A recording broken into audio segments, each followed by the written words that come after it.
across this country and help many leaders in First Nation communities. So, thank you. Thank you. Any other comments? Okay, we'll move on to Senator Rain, to be followed by Senator Christmas. Thank you very much. It's always a pleasure, Mr. Calla, for you to be here, and for the First Nation Coalition, Major Projects Coalition, which is showing so much potential. And, you know, I agree that it is showing its success, and we need to move quickly to capitalize on that. I personally understand that the way it's being set up now, and correct me if I'm wrong, will put you in a position as individual First Nations to take advantage of opportunities as they come along without missing the boat, so to speak, as we did on some of the projects in the past. My question is, I realize you will need to have full cooperation of not only the taxpayers of Canada through the federal government with loan guarantees, which to me makes so much sense, but also with provincial governments and with the people in your regions that may be influenced by outside interests that want to stop progress.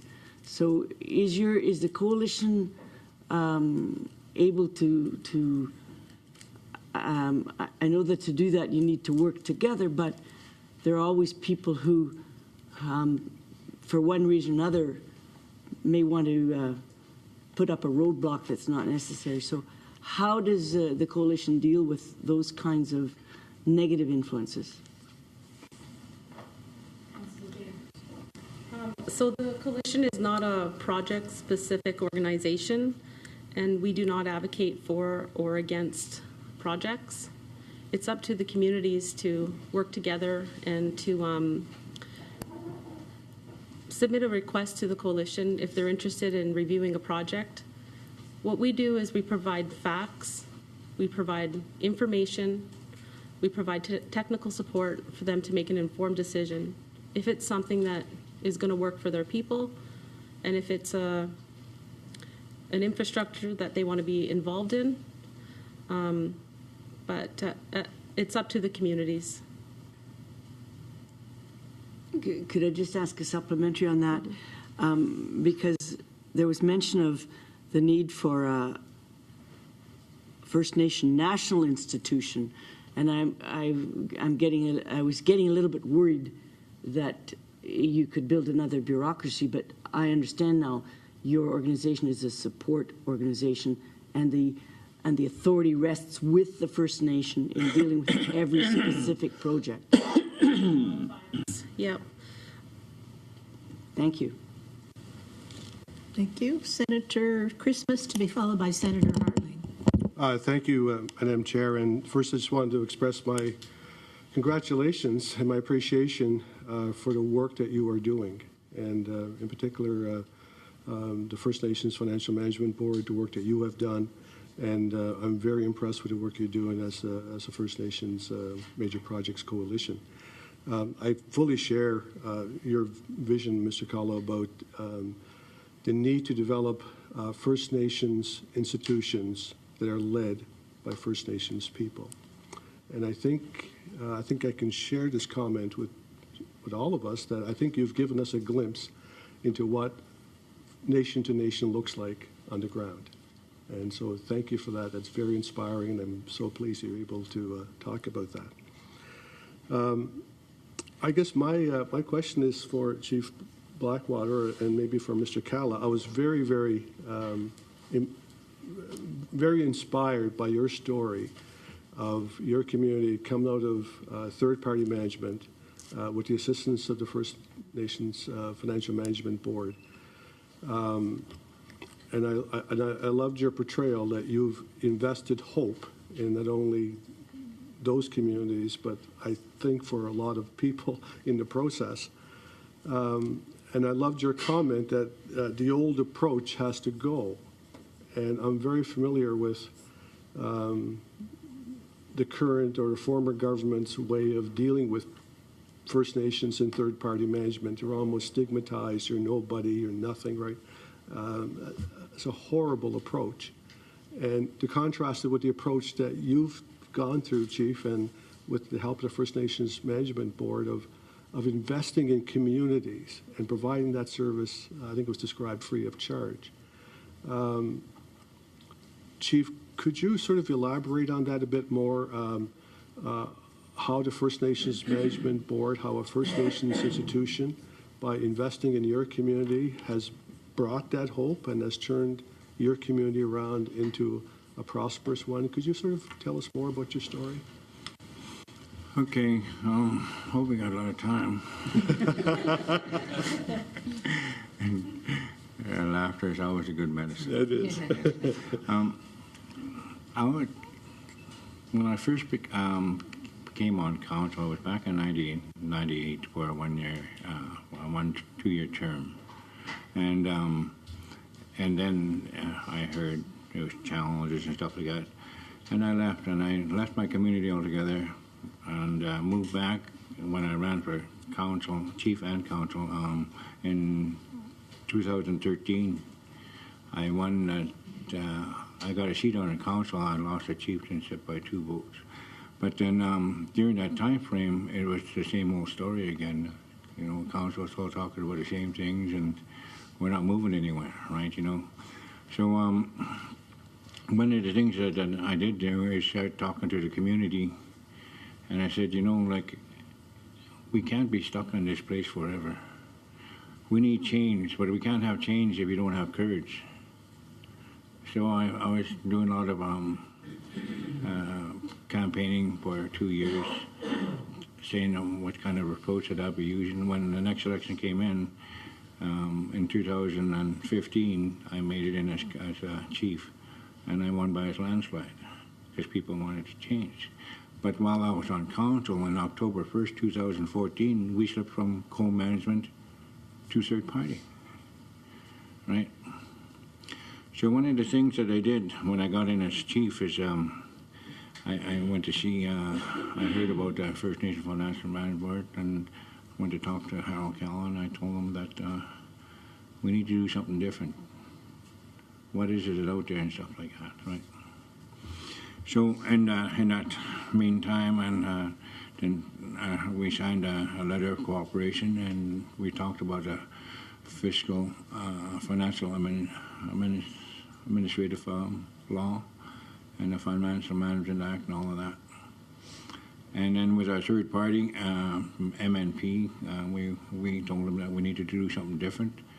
And INAC, we told them we needed to do something different. So I got them all together, and we met with them as council. And we said that, you know, MNP, that's our third party managers at the time, we need to move beyond what it is. We have the expertise, and we have the trainings, and we have all the internal resources to do things on our own. We just need to be taught how to do it properly, right? And I says, and we can't do that when you're no different from INAC, because INAC was sitting right there. INAC tells us what to do and how to do it, or they do it for us. We don't want you to do it for us. How can we be self-governing on our finances if we don't learn how to do that? So we need things, and then at Band Council, before that meeting ended, we passed a motion that we're going to have a partnership with our third-party managers and INAC. So that means that they came at every newly convened meeting that we had monthly. Transparency. We told INAC, you're not a funding agency when you're sitting here. You're a partner. You see what it is, we see our governance, how we present governance. And if we see that we're doing it wrong, let us know and guide us through the process of what it is. Don't do it for us, and don't tell us that we're not capable of doing it. And we told third-party managers, you know, like, we don't want you here forever. Because how can we get out of third party if we're paying you an astronomical amount of money, right? So So we got that understanding. And then we had an in-camera meeting with council. I called an in-camera meeting with council, and I said, there's 8 councillors and myself as chief. And I said, the first thing we need to do is put all our crap on the table and get over our frustrations with each other and learn how to get along. Because if we can't do that, we can't see the bigger picture of doing the best that we can for our community. So we had to take care of our own issues first.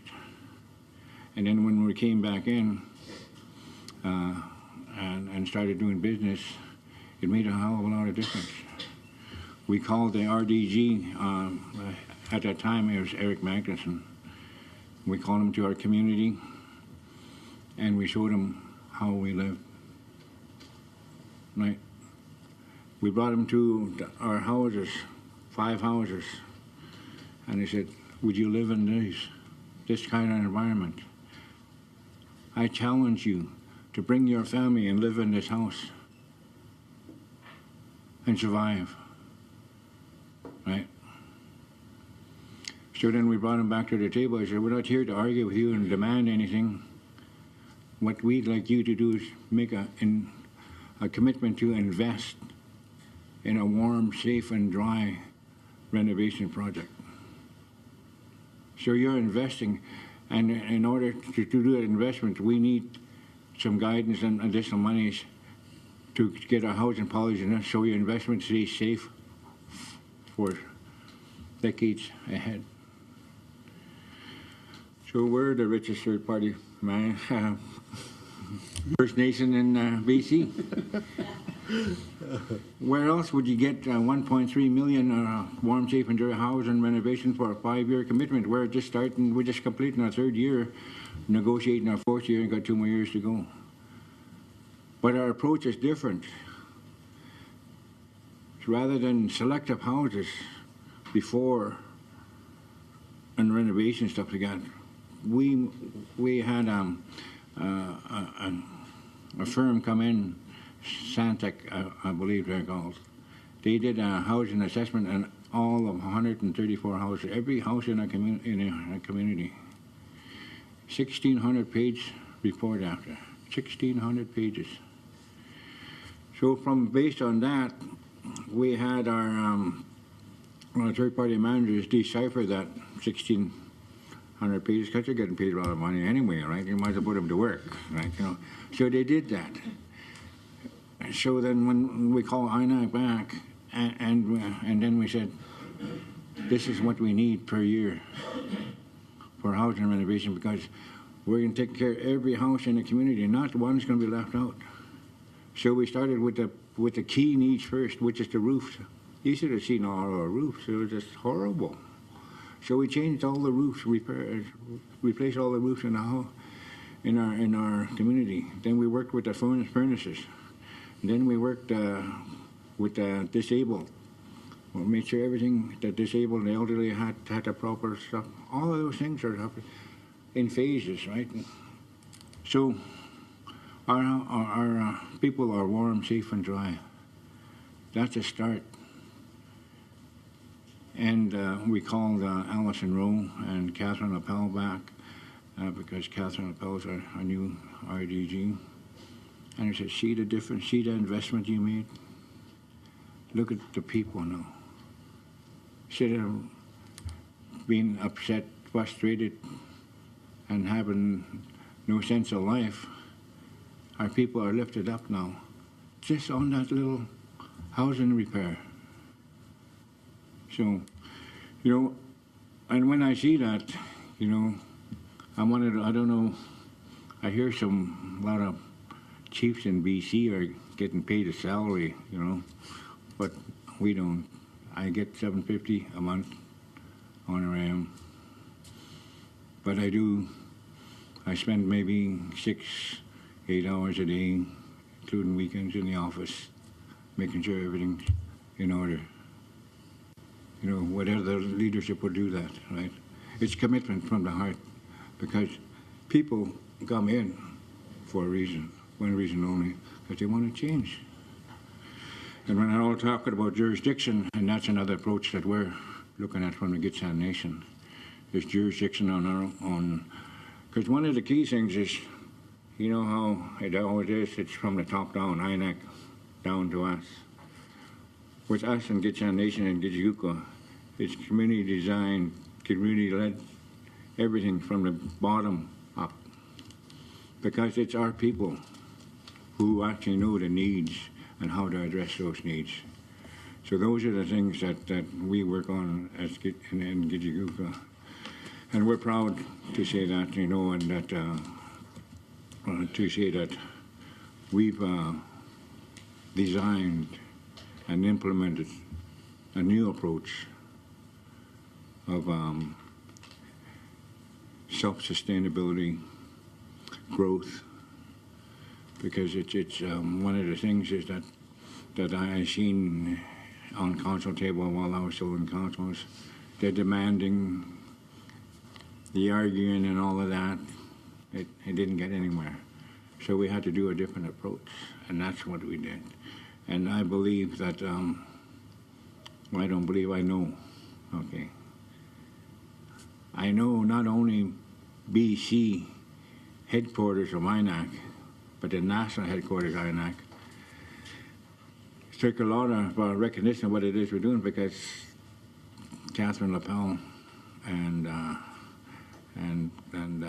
Alison Rowe, before she moved on to public services, approached me and they said, we would like you to be on our mentorship program to share with other First Nations, not only in BC, but across Canada,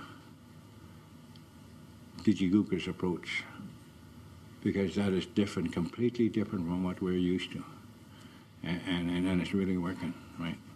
We're in recipient appointed advisory now, and our goal is to be out of that and self-management within 2 years. Well, congratulations, Chief. I appreciate your story. If I can just have one more supplementary question to Mr. Cala. You mentioned in your comments that you thought that the INAC regional offices had to have a different relationship with headquarters, and I assume with First Nations. Could you elaborate on why you think that needs to change? I think we all become comfortable with what I'll call our turf. Okay. And so as we move to different approaches, those that feel they own the turf have to be prepared to change. But at the same time, those who currently have the responsibilities for on that turf need to be relieved of those responsibilities. Okay. If we're moving into an alternative default program, management program, which is fundamentally different in that, as I see the program as it existed, there's an initiative to balance the financial ratios. That's the primary objective. Our approach is to develop the capacity to see Gitxsan pass a financial administration law, begin to work on financial management system certification. So they're developing policies, procedures, and rules where they can conduct their business. This gives the confidence to partners to support the initiatives that they have underway. That's a different approach. And our belief is that through that process, eventually the financial ratios will come into line. Our framework is consistent with an international standard called COSO. And so we're very comfortable, and our rating, our work has been vetted by accounting houses, everything. And so the rating agencies and investment banks looked at what we do and how our approach through certification, and gave the First Nation Finance Authority an investment grade credit rating, and it's improving. So there is some confidence in what we're doing, but it starts out fundamentally different. We say, yes, they have some financial issues today, and yes, we have to manage those, but you manage them not just by removing discretionary funding and putting it in the bank until the ratios are in line. You fix it by investing in their capacity to make their own decisions and manage their own affairs. And what the Financial Management Board does is support them in their work and advise them from the get-go. It is their work. We're not coming in to do the work. They're going to do the work, and we're going to help you. Senator Hartling, to be followed by Senator Doyle. Thank you, Madam President. Good morning. Nice morning. to see you, and thank you very much for being here. It's such a pleasure to listen to your story and your message of hope. It's very inspiring, and it's a message for all Canadians. But as leaders, I wanted to address this to Chief Thomas and Councillor Gale, is that as leaders in your community and being a part of that and this message of hope, is it difficult sometimes, and how do you deal with building the trust and the hope, especially given the history of our government with Indigenous people? And, how do you, because I know sometimes that must be hard, what do you do and how can you do that? And how can we here at the Senate and in our own community support you and encourage you?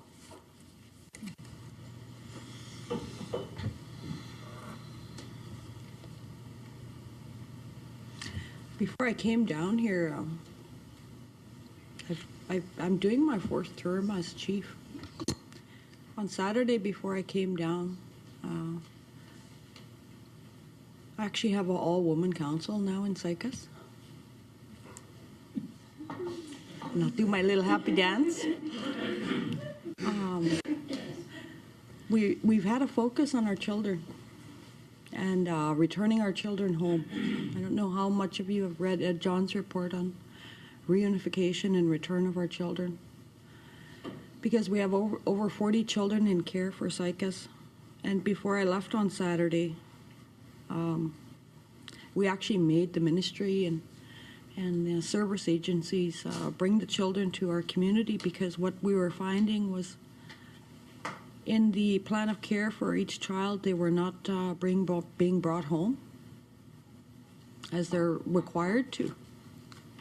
We have protocol agreements with agencies and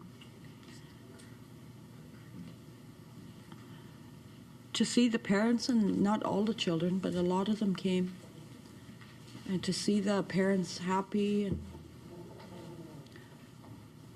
it gave them hope that we're a council that follows our word. We have integrity. When we say things, we mean it, and we're there for our community. Because it's our goal to eventually bring these children all home. And I think that we're not in as bad a place as other communities in terms of how many children that are gone. And we missed out on that PTP equity. We did miss out on that equity. Asked from 2 years ago, that was brought up earlier, and we're hoping to not have missed that boat again.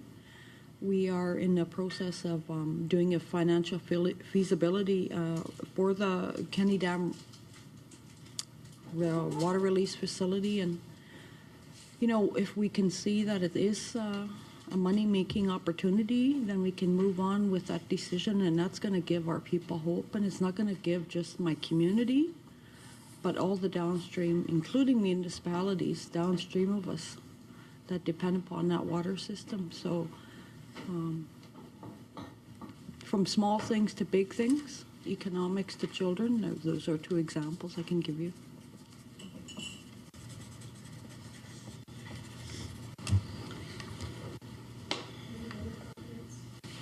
Chief Gale.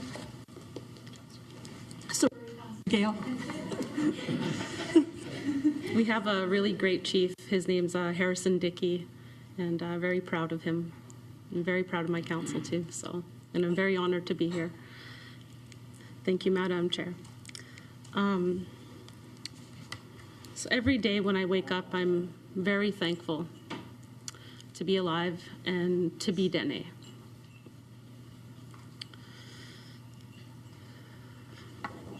So I've been on my council for 9 years, and I'm a former chief, and I'm very proud of past leadership and past chief and councils, and I'm very proud of our members for continuing to wake up every day and face the challenges of life. But with that, we can't lose hope in our daily tasks. We got to stay focused. And I got to say that recently our community ratified a vote to secure funds for future generations and locked in a trust for 100 years so that we can continue to do the work on the ground and hope that one day that money will just mean nothing, because we're business partners, we're partners with investors, we're working with proponents, we're working with our local governments and the province in Canada. I can only imagine that our future looks bright. That's the only thing I could ever imagine, because there's no going backwards. We just hope that the work that we're doing now, our children and our grandchildren won't have to be still sitting at the table talking to you guys about to get to where we need to be. But through the work of the coalition, through presentation, through expertise and professionals coming forth, it's given us a lot of knowledge of how we can do things better. Our community has recently set up a corporation called Daytai, which means the 3 rivers that run into our community.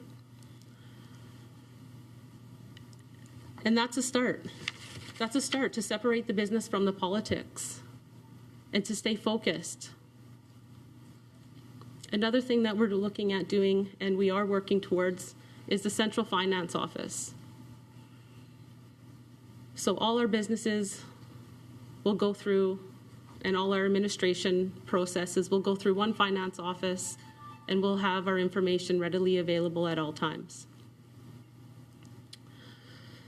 And then there's the daily community work, where our members are on the land, our crafters continue to make beautiful work and keep our traditions alive. So there's a lot of things that just happen in our community alone that continue to give us hope and to make us proud of who we are as people. So every day you got to face those challenges. And like I said, there's no turning back. And we will continue to ensure that our rights are respected. And we'll continue to work with you guys as partners.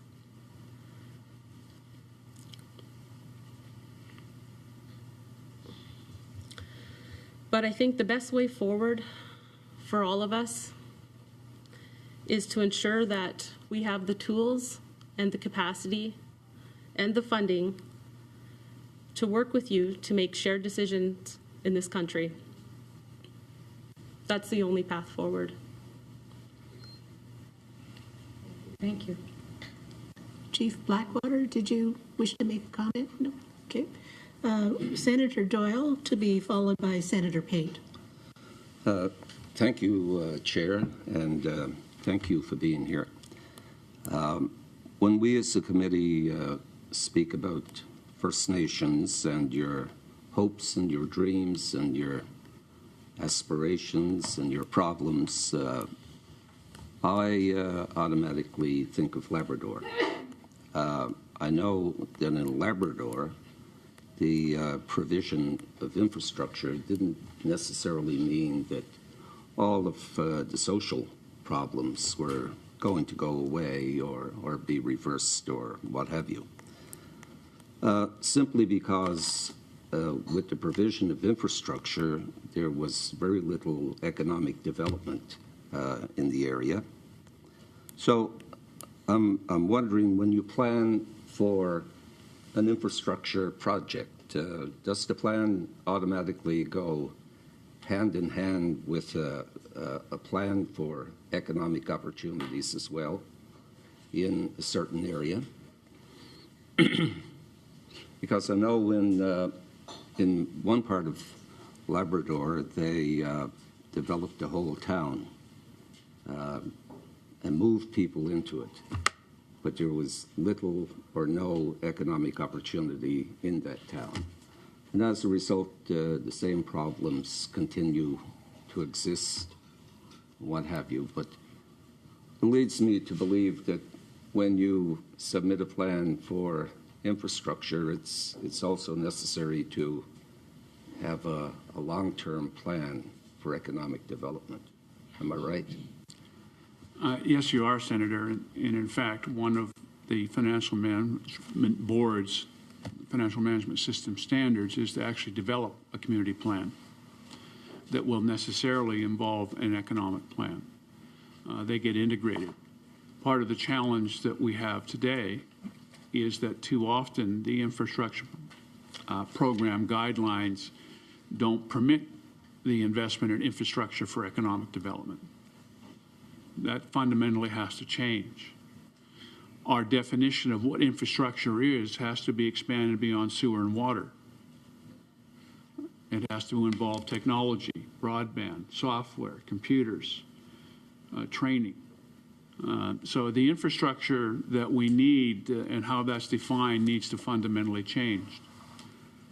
Because we don't know what the future holds. I was at a conference in Vancouver, an AFOA international conference, and an Aboriginal from New Zealand came and said, you know, we're putting our children in school today for jobs we don't know what those jobs will look like. And so the infrastructure we need to build and the investment we need to build in our people is to equip them to be in a position where they have the capacity to be able to respond to the opportunities that are there for the future. So infrastructure that includes economic development is absolutely necessary. If you can develop taxation systems on commercial properties, if you can support the provision of infrastructure, which is fundamentally what is possible through the Fiscal Management Act. These are the kinds of tools that we need to bring about so that, because at the moment, the challenge for the private sector, if they come onto reserve and want to build a project, they also have to pay for the infrastructure, generally. And they do not have to do that if they are not on reserve. And so we have to level that playing field, and we think an infrastructure institution can help do that with the support of the good work. And there is some very good work being done in the regions right now on this. So we think, yeah, you're absolutely right. But again, when we talk about a national institution, we're talking about a First Nation-led approach to doing this that involves regions and consultations and some effective management. And there are some really good examples of that are occurring in this country. The First Nations Health Authority in British Columbia is a very good example about how assuming the delivery responsibilities for health in the province are benefiting in our communities. Thank you. Thank you. We'll now turn to Senator Pate, and then we will move to second round, starting with Senator Tanis. Okay. Thank you very much to all of you, and congratulations on the efforts and the successes, and most importantly, that you've already achieved. It struck me as you were all speaking that there are many, Mr. Kelly, you've spoken about it recently, or I think it was 2015 in the Globe and Mail, about the dependency-inducing processes and some of the leadership that Minister Jody Wilson-Raybould has taken in the past and opportunities that are available now. And I'm curious as to whether some of the options you're looking at would involve some of the mechanisms that are being looked at both in the province and federally. And I'm thinking, for instance, one of the responsibilities Jody Wilson-Raybould has taken on, along with the Minister of Public Safety, is to implement the TRC recommendations around decarceration and investment in communities. And in line with Chief Thomas, the work you were talking about in terms of bringing children back, the amount of money that is put into foster care, adoption, and not into kinship care and into keeping children in community, as well as some of the discussions that are being had about piloting guaranteed livable income projects as opposed to social assistance schemes. And I'm just curious as to how, if you've been involved in some of those discussions, how you've been involved, and what kind of supports for that infrastructure development you'd be looking at to develop those. So I'm thinking of having specifically the provisions that already exist to allow for communities to take people out of prison, to keep kids out of care, and to change from a social assistance scheme to a guaranteed livable income scheme, and whether any of those options have been looked at, and how the Senate, any recommendations from this committee might assist those processes. if I might start, you need facilities. You know, when we talk about infrastructure, we need facilities. And I think the fiscal relationship and the Infrastructure Institute need to look at how we can fast track the provision of facilities. We need to be smarter with the transfer money that's coming forward. We need to be able to monetize it. The First Nation Health Authority needs to build nursing stations in British Columbia. Do we wait 10 years for the annual contributions to flow through the funding agreement so they can build one nursing station a year? Or do we actually finance those nursing stations and put them in the ground? That concept has application throughout. Now, I was in Fisher River, Manitoba last week, providing them with a financial management system certificate. And I would encourage you, if you ever have the opportunity, to go and visit Fisher River. They're 2.5 hours outside of Winnipeg on Lake Manitoba, and have used the tools of the Fiscal Management Act, according to Chief Crate, to their advantage. They're building new schools, recreation centers. They have an economic engine within their own. They're capturing the economic leakage that was occurring. There's no one single answer to these challenges. You need to have an economy. You need to have employment opportunities. Bringing people home to what they have at home today is not a solution in and of itself. And so you need to provide healthier communities for them to come home to. And I think that's, if there's a message here, yes, we have to do there's many things to be done at the same time. Mm-hmm. But I think you need to invest in the development of governance capacity and economic development, and improve the delivery of infrastructure procurement on reserve that supports multiple objectives, but one of which must be economic development. I always like to remind people that it's very difficult to build a healthy community or a housing program on the basis of welfare and shelter allowance. We need to develop economies and employment opportunities for our communities, in our communities. We will retain our cultures if we're able to stay in the regions that we come from. Mm-hmm. And there's no reason why we can't do that.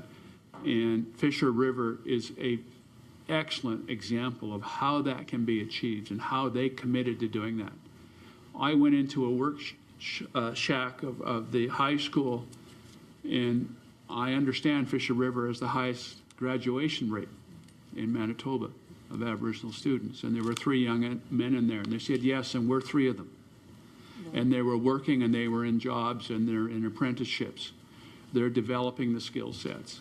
And I think that's going hand in hand with how we look at restoring our community's values and bringing our people home. They have to come home to something better than what's there today. From a leadership and a community perspective, to answer to your question, that's one of the key things that we as a nation, Gitxan Nation, we've teamed up and joined up with Chewton First Nation. And at the Prince George, a few weeks ago, we presented a position paper on jurisdiction. That is key to First Nation life. And it's key to us. Our children are our children. They don't belong to nobody. Gitxan children are Gitxan children. Then you break it up to communities within the Gitxan Nation. So Gitxuka children belong to Gitxuka. And we are responsible for them, not nobody else. So when we do that and stuff like that, and that's when we presented a position paper with First Nations Health Authority, and informing them that we don't want them to venture off into the child and family services sector or education or anything for that matter, because that's no business of theirs. Each nation, each community is responsible for their children's social determinants, health, education, child and family services, economic development, all of that. It's our responsibility, and that's one of the things that we're moving forward to. And our council is working on designing and working with the Gitxan Child and Family Services to implement, design and implement a child welfare committee so that we have per se and the only say on our children. And just to let the senators know that I'm not only a chief and a board of director, I also work for Kitchen Child Services, the family enhancement worker. And that's my passion, is working with those children that don't have a voice and those that are struggling. And we had one child come home, and through our Kitchen Family Child Agency, and she was about 14, 15. And she cried and cried because that's the first time has she ever had any type of connection to her family, to her nation. It was just amazing just to see the impact, right? You know, in closing on this comment, you know, as I shared with you, I'm a survivor of residential school. I'm the named plaintiff in the atrocities of residential school. But there are some things that the aftermath of residential school that has a devastating impact on me as a human being.